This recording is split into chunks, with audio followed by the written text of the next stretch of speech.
Friends, આજે આપણે બનાવીશું રાજકોટ અને જામનગરના ફેમસ તીખા ઘૂઘરા અને એની સાથે સ્પેશિયલ 4 ચટણીઓ, જેને બનાવવી ખૂબ જ ઇઝી છે. તો ચલો બનાવીએ. હવે આપણે સૌથી પહેલાં જે ઘૂઘરાનું ઉપરનું પડ હોય એ બનાવવા માટે લોટ બાંધી લેશું. તો એના માટે મેં 300 ગ્રામ જેટલો મેંદાનો લોટ લઈ લીધો છે. હવે આપણે એમાં સ્વાદ અનુસાર મીઠું એડ કરશું. હવે આપણે એમાં મોણ માટે તેલ એડ કરશું. આપણે આમાં મુઠ્ઠી પડતું મોણ દેવાનું છે અને હવે આપણે બધું સરસ રીતે મિક્સ કરી લેશું. આ રીતે મુઠ્ઠી પડે એટલું આપણે મોણ દેવાનું છે અને મેં અત્યારે 3 ટેબલસ્પૂન જેટલું તેલ આમાં એડ કર્યું છે. અને હવે આપણે નોર્મલ જે પાણી હોય આપણા માટલાનું એમાં થોડું થોડું એડ કરતા જશું અને લોટ બાંધતા જશું.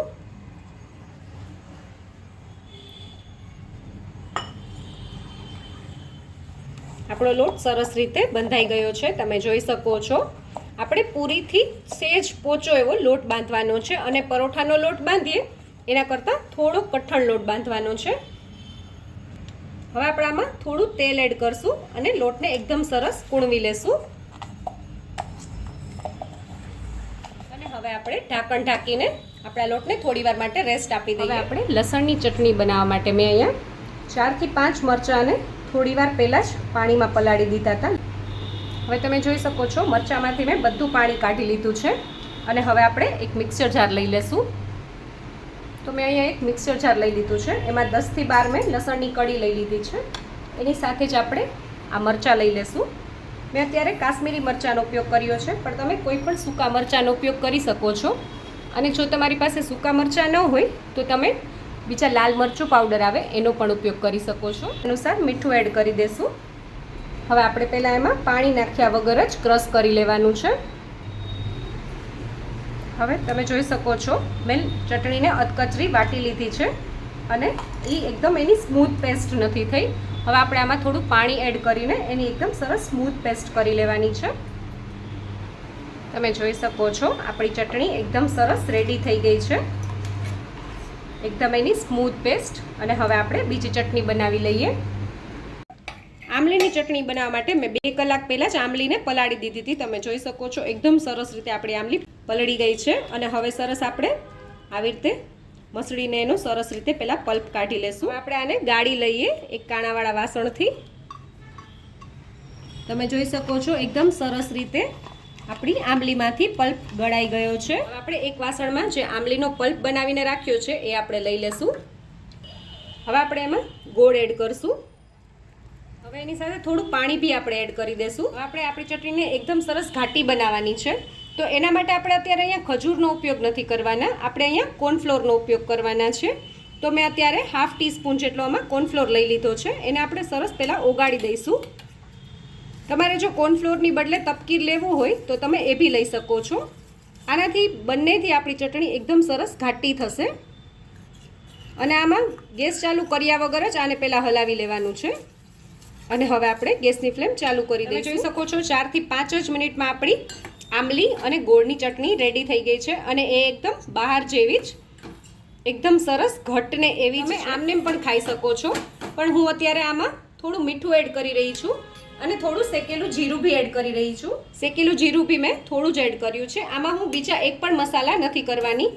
અને હવે આપણી ચટણી એકદમ સરસ રેડી થઈ ગઈ છે. અને હવે આપણે ગેસની ફ્લેમ બંધ કરી દઈશું. અને આ ચટણીમાં મેં આ જ વાટકીથી 1 વાટકી જેટલી આંબલી લીધી છે અને આ જ વાટકીથી 1.5 વાટકી જેટલો મેં ગોળ લીધો છે. આપણે બીજી ચટણી બનાવી લઈએ. હવે આપણે યલો ચટણી બનાવવા માટે મેં અહીંયા માંડવીના બી લઈ લીધા છે, સિંગદાણા એ મેં 1 વાટકી જેટલા લીધા છે.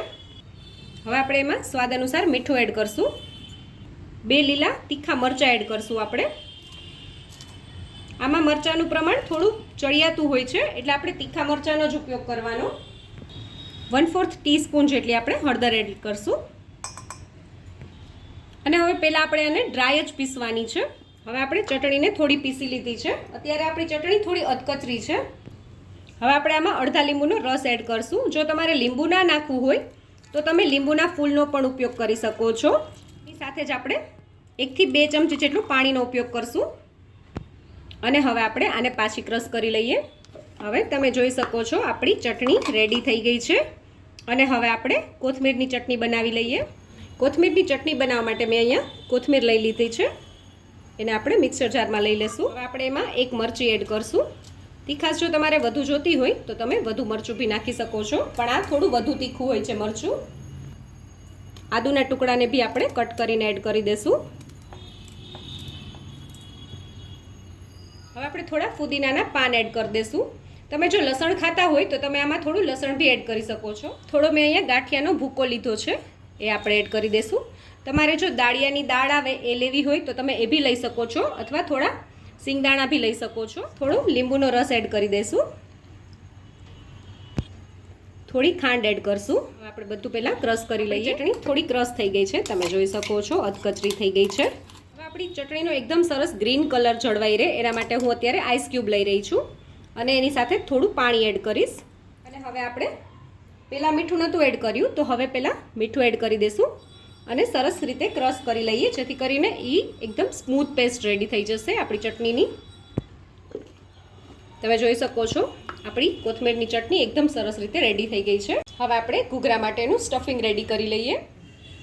હવે મેં અહીંયા ઘૂઘરાના સ્ટફિંગ માટે બટેટાને બાફીને લઈ લીધા છે. મેં અત્યારે અહીંયા 4 મોટા બટેકાને બાફી લીધા છે.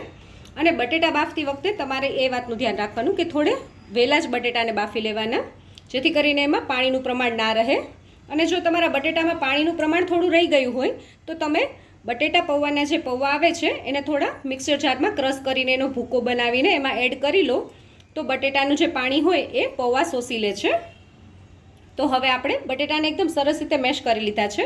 મેં અત્યારે અહીંયા થોડા બાફેલા વટાણા લીધા છે. હવે આપણે એમાં મસાલા કરી લઈએ. તો મેં અહીંયા સૌથી પહેલાં 1 ટીસ્પૂન જેટલો ગરમ મસાલો લઈ લીધો છે.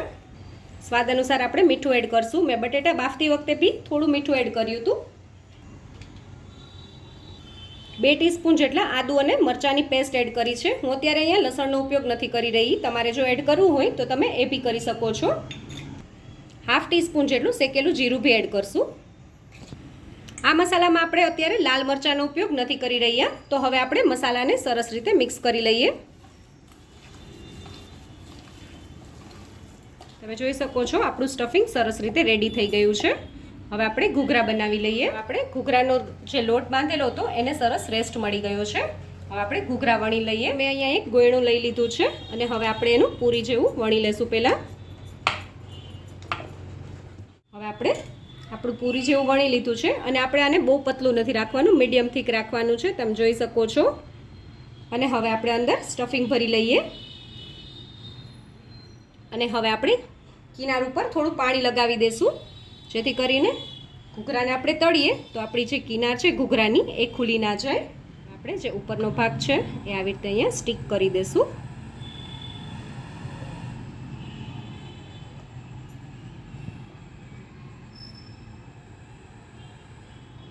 અને હવે આપણે કાંગરી વાળી લેશું. અને જો તમારે કાંગરી ન વાળવી હોય તો તમે ફોક સ્પૂનની મદદથી બી કરી શકો છો.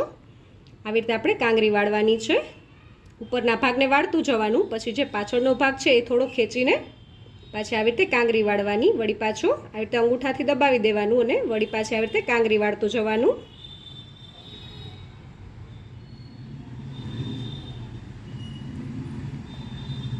તમે જોઈ શકો છો કાંગરી વાળવી ખૂબ જ ઇઝી છે. અને હું તમને ફોક સ્પૂનની મદદથી બી બતાવું છું. તમારે જો કાંગરી ના વાળવી હોય તો તમે એમ બી બનાવી શકો છો. અને હવે જે આ લાસ્ટવાળો ભાગ છે એને આપણે પાછળ આવી રીતે વાળી દઈશું.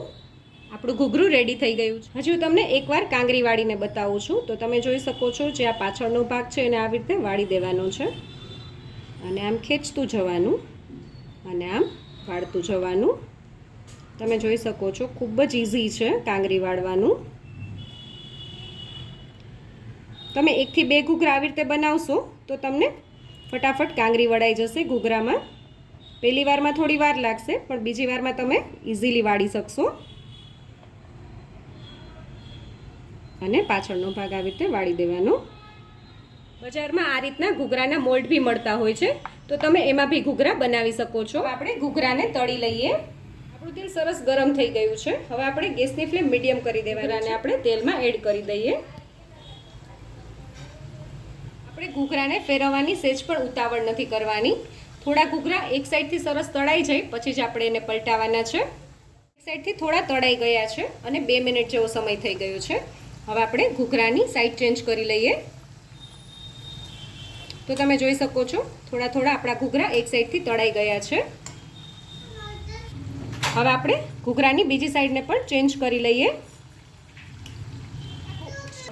હવે આપણે ઘૂઘરાને સરસ ગોલ્ડન બ્રાઉન થાય ત્યાં સુધી તળી લેશું મીડિયમ ગેસની ફ્લેમ ઉપર. જોઈ શકો છો આપણા ઘૂઘરા એકદમ સરસ તળાઈ ગયા છે અને એનો કલર બી એકદમ સરસ આવી ગયો છે.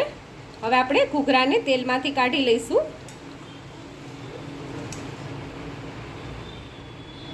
અને હવે આપણે આ જ રીતે બાકીના ઘૂઘરાને પણ તળી લઈશું. હવે આપણે બધી ચટણી નાખીને આપણા ઘૂઘરાને સર્વ કરી લઈએ.